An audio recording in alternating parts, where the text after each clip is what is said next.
So I know there's not that much point in me discussing these, but I wanted to complete my Shameless experience, so yeah, I'm talking about these Hall of Fame clip shows, even though there is some new stuff in there, though it barely amounts to anything, because all we really learn from these things that, when it comes to story development, is that Jimmy's dad, Ned, is now dead. Liam had a girlfriend that he met via Instagram, but now is broken up with, and he's starting something with a couple of new kids. Mo White is dead. Who cares?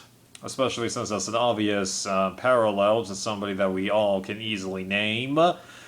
And now we know what Frank's dad looks like because I don't think we ever saw a picture of him. And that Fiona lives in Florida and is applying for a dating show. That's all we know. What?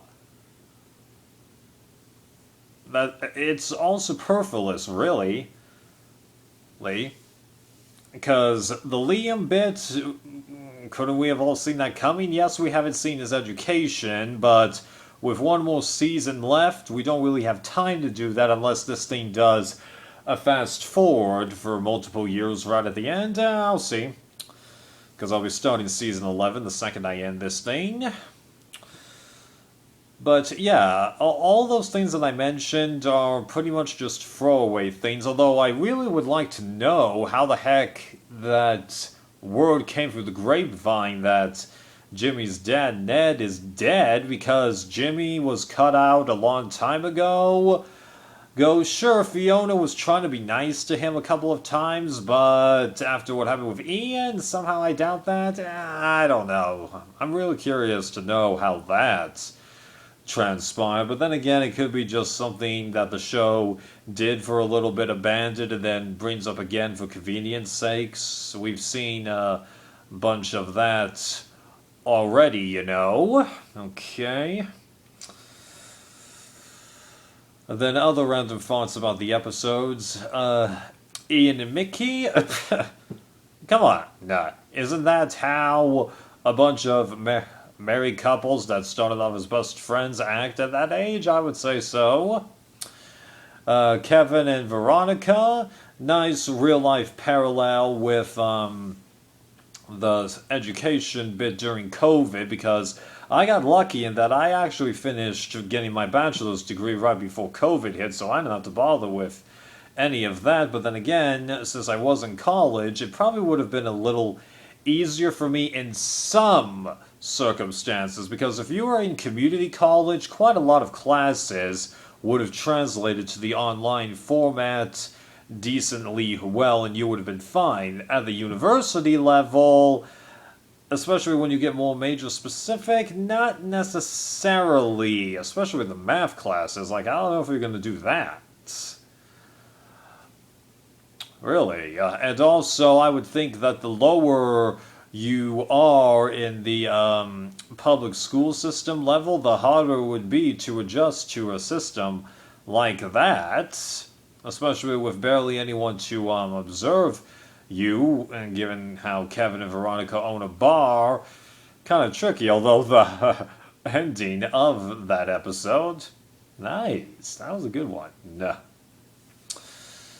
Then moving on to I think it was Lip's episode. Sure, he's making it sound more dignified than it actually was, but yeah, I can tell that being a father is right up his alley, and it seems that he and Tammy were able to fix that place that they lived in, although I don't know if season 11 is going to be truly reflective of that, because yeah, we were definitely meant to watch this before season 11, because that's when they started airing these episodes, but we'll see how much of that they pick up on. Then Carl, Debbie, and Liam's episode, just, it's them being them. It makes sense, although I was slightly surprised to see that the actor or actors playing Liam has changed, but I guess it makes sense. I mean, like, you're not going to get lucky all the time, like with Everyone Loves Raymond, where, other than the pilot episode, which was shot way before the rest of the show, it's the same triplets playing the twins. Alright.